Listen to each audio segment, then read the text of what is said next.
Hello and welcome back to NA Turbo. So this is just going to be sort of a quick video.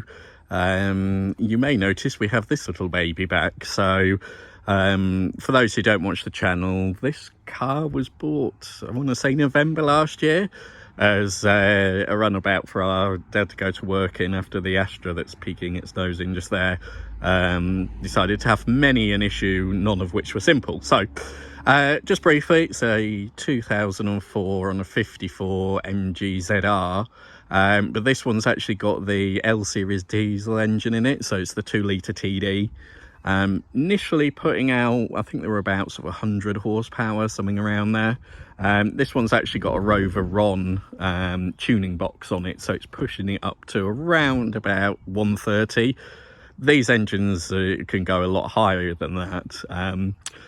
But this one's sort of set to 130 at the moment, so it's sat on the driveway in the parking spot of shame at the moment, and do sort of excuse the state of it. There are some cosmetic issues which we're going to get on top of, aside of other things. So you'll notice most sort of noughties cars is suffering from lack of peel on there, and as also most noughties cars suffer from rust around the front wings. Because for some reason car manufacturers of all brands seem to forget how to make arch liners that didn't rub or trap dirt and debris on the inside of the wing and then let them rust from the inside out. Seem to have been a thing. BMW's everything of this sort of era. Volkswagens, you look, they've all got rusty front wings for that very reason. So yeah. But the reason why it's actually in the car park of shame today, and I shall whip the bonnet up in a bit, is unexpectedly the turbo actually blew on it a few weeks ago. No, sorry, not a few weeks ago, about a week ago now, when our dad was luckily sort of not on a fast road. He'd just pulled in at a petrol station to literally grab something, went to start it, and all of a sudden there was a cloud of smoke out the back of it. Yeah, it started running on, so basically had to sort of put it into gear, sort of high gear, sort of 5th gear, and then jump it forward so it's stored. So if you're not familiar with diesels and what essentially running on is, basically it can ingest its own oil when a seal fails, for example in the turbo, and it can run on its own oil essentially until destruction. If you don't stop it and take away the oxygen from it, or stall it, and in some cases even stalling it won't work if it's that far gone. And basically you have, you know, a minute, maybe less, maybe seconds to actually stop the car running on its own juices effectively and exploding, which is altogether undesirable. So yeah, it's in the car park space of shame at the moment for that reason. We'll whip the bonnet up and I'll briefly show you underneath, and I'll also put a picture in probably about now, just to show you what actually happened when we disconnected the turbo pipe and how much oil came out of it, just sort of moving it from outside where it was dropped off by the recovery to inside. So yeah, I mean, this happens with diesels. To be fair, this car has done really well. It's, you know, people sort of have a go and call them, you know, kettle tops and things like that, because the K series ones had head gasket issues. This L series diesel is just generally, as an engine, you know, unbreakable. These things are so well designed. So, you know, these have not necessarily got the reputation they deserve.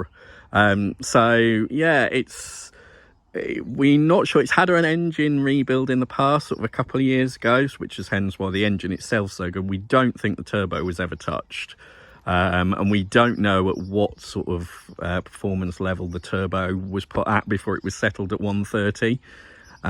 So we don't know the sort of life it's had. And you know, 04 54 is getting on now, so you know, seals and things wear. But in the past, yeah, probably less that we've had it. You know, our dad's put 30,000 miles on this thing, and other than servicing it, nothing else has happened. So, you know, compared to other cars, I think, you know, a turbo is not so bad. But I'll whip up the bonnet and we'll have a bit of a look under there. So come back to me in a second. So you're back with me. I thought I'd save you sort of all the hassle of me trying to open the bonnet one-handed.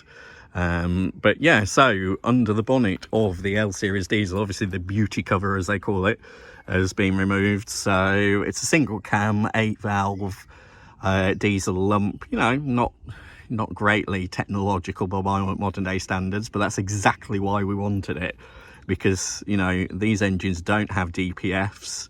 They don't have huge amounts of recirculation for things, and they don't have dual mass flywheels. So in terms of an engine, they are very, very good at being reliable, obviously excusing the turbo issue that we've got, and we'll go on for thousands of miles. And this thing, you know, it goes like a train. It'll happily sit on the motorway and do, you know, late 50s to 60 plus mpg. So, you know, it's a very, very good engine. I think it's sort of won Engine of the Year awards and things like that in the past as well. So yeah, as you can see, so you've got the inlet here, and what's disconnected with a bit of rag shoved in it at the moment is the pipe that goes into the turbo.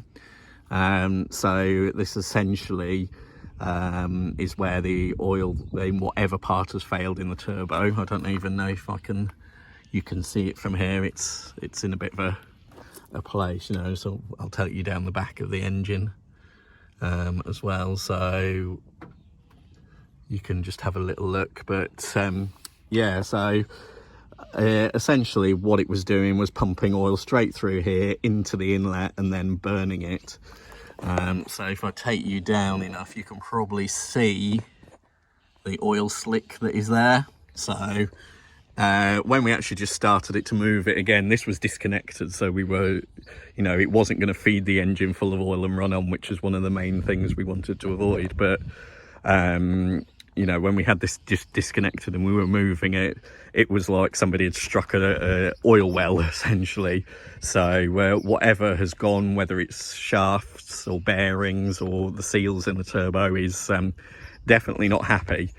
But yeah, it's I think we've got the sort of oil slick off. It did manage to, just moving it, completely splatter all over here and over the side of Rado the Corrado that's hiding over there as well, after I just washed him. So yeah, it's undesirable. This is sort of my dad's get to work and around car, so I probably won't do too much more on the rebuild stage of it and things like that, but needless to say, it's going to have a new turbo on it and then all should be fine.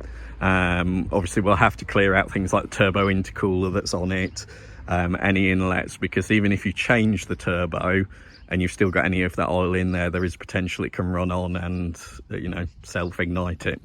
So yeah, I just thought I'd do you a bit. We haven't seen this for a while because it's generally in daily use, but yeah, I just wanted to do a bit on what a turbo failure looks like. And you know, especially on a diesel, white can be extremely bad, especially when you get run on and things like that.